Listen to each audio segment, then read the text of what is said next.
do approximately 1,400 cases a year here and have done since we moved in 2008.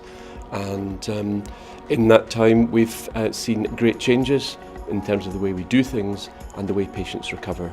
And part of that has been the Enhanced Recovery Programme that we adopted 3 to 4 years ago, which has gone from strength to strength.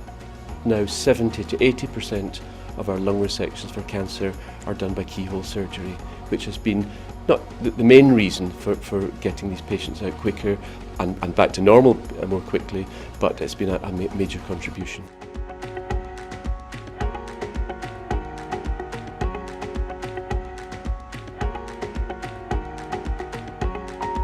The Golden Jubilee is one of 6 primary PCI or heart attack centres situated around Scotland.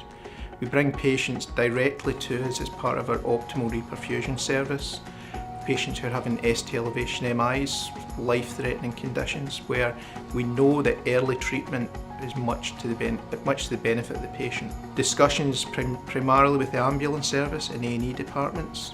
The patients are brought here to get early treatment in a very time-critical manner. We work within a 2-hour window from diagnosis to treatment, and we work very well. We have the best door-to-balloon time in the United Kingdom. It's something we're proud of, it's something we work towards, and we know that that's to their patients' benefit. So 2016 European Society guidelines told us that the prompt treatment of the high-risk non-ST elevation MI patient was vital for those patient outcomes.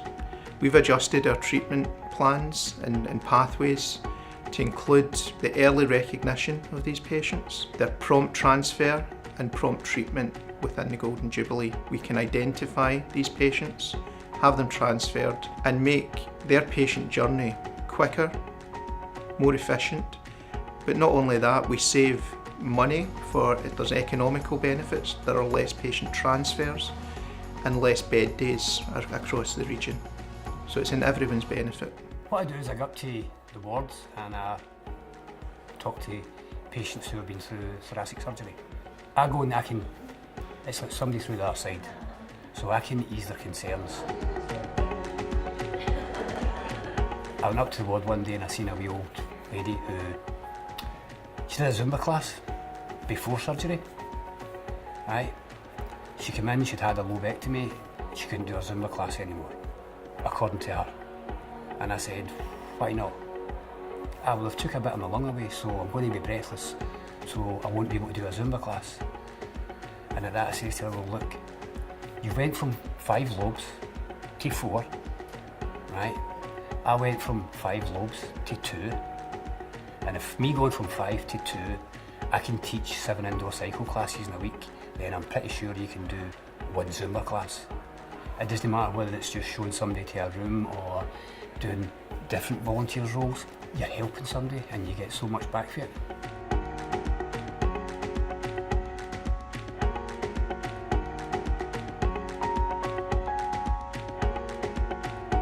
So what we used to do before was we used to discharge patients home with chest drains in situ, and they were looked after by the district nurses and would come back up to the ward pretty much any day of the week. Patients could sometimes be sitting in the waiting area for a very long time. So what we decided to do was to try a nurse-led clinic where we had a dedicated day and a particular member of staff that would come and run the clinic. The patients really appreciate it as a service. So we started it in May 2015. We have gathered some data as well, just a patient satisfaction survey, and we found that we had 100% satisfaction. Patients really appreciated it as a service where they knew that there was a dedicated member of staff looking after them, that was there to help them, that knew what was happening for them. There was a particular slot for that patient. We've managed to save roughly £250,000 of bed days for the hospital, which is a fantastic cost saving for the hospital as well. Oh, the treatment's been first class. Everything about the place.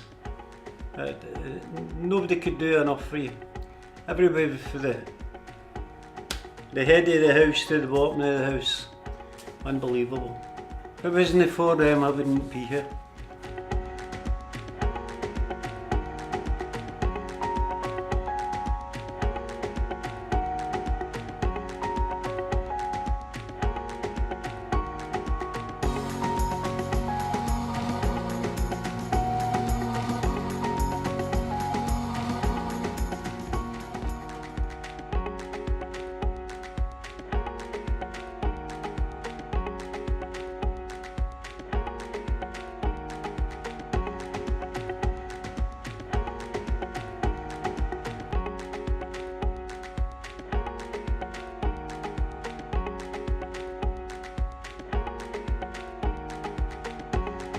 This year we broke the 100 research project sort of barrier. So at the moment we have, I think, 102 active research projects, and that's amazing for a hospital of this size. A more high-tech use of innovation is where we're using devices to monitor arrhythmias in patients who have heart failure, and to see whether these arrhythmias are diagnostic of hospitalisation, so of an event happening to these patients, I mean they have to go to hospital. And at present, oddly enough, we don't know whether they are, so the project is designed to give us that information. And one really interesting one is using a device which is implanted to assist the heart to pump, but you can MRI scan the patient, which you can't usually. These devices are generally made of metals which you can't use. Series of projects that I would pick out would be the ones that relate, oddly enough, to exercise in healthcare. So the objective of these studies is to support patients and to make sure that they're confident while they're exercising. And I don't mean they're going to walk up, hills or anything like that. It's about walking their dog or taking their children or grandchildren out, that sort of thing. So these are really interesting and, oddly enough, innovative, although you wouldn't think that exercise is something that's new to the world. It really isn't. But it is new sometimes to patients like that who previously wouldn't have ever thought of doing exercise.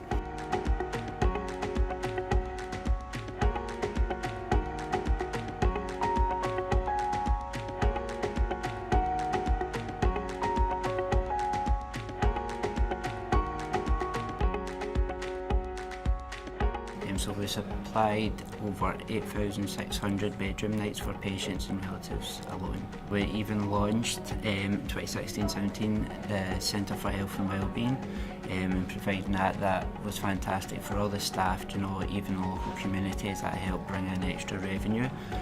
We also launched the Inspiration Space.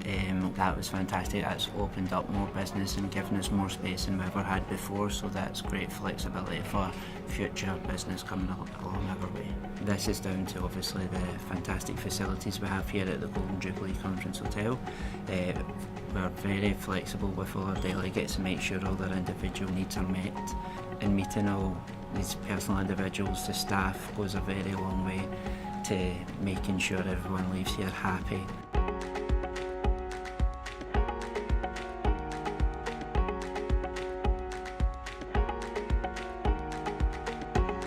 So technology is really important, and it's a key enabler within our organisation to help us deliver services, but also, more importantly, it underpins our aim around continuous improvement using innovation and new technologies. So some examples of that, in the past year we implemented QS 300, which is a patient monitoring system, and that was through a strategic partnership with Synchrony, and we've worked with them to develop the product, and we've implemented it in Ward 3 West as a pilot. That pilot has now been really successful. In fact, it was so successful that the nursing staff stopped using paper forms after 3 days and converted to a digital way of working. And we're now rolling that out across the hospital, and we are an international reference site for Synchrony now, and we will showcase that system to other providers and other healthcare providers. We've just launched a patient portal at the Golden Jubilee Foundation, and we've made that available to a small cohort of patients with long-term conditions.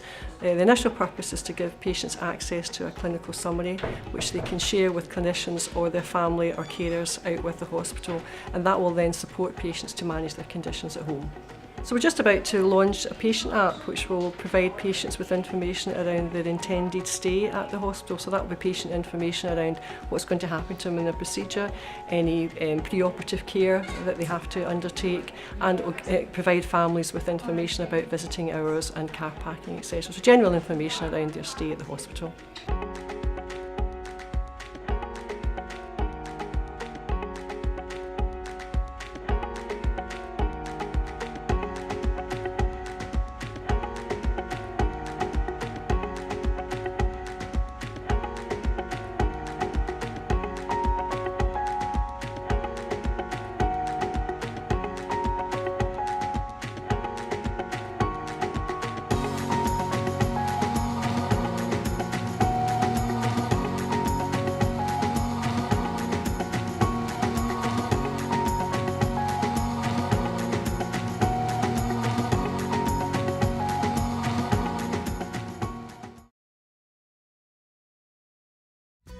At the Golden Jubilee, our team are always looking for ways to make things better.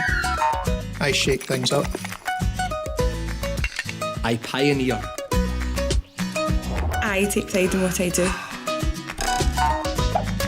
I protect patients from infection. I don't just meet targets, I rewrite them. I don't just save lives, I get you home sooner. I stand for innovation. I work at the Golden Jubilee Foundation.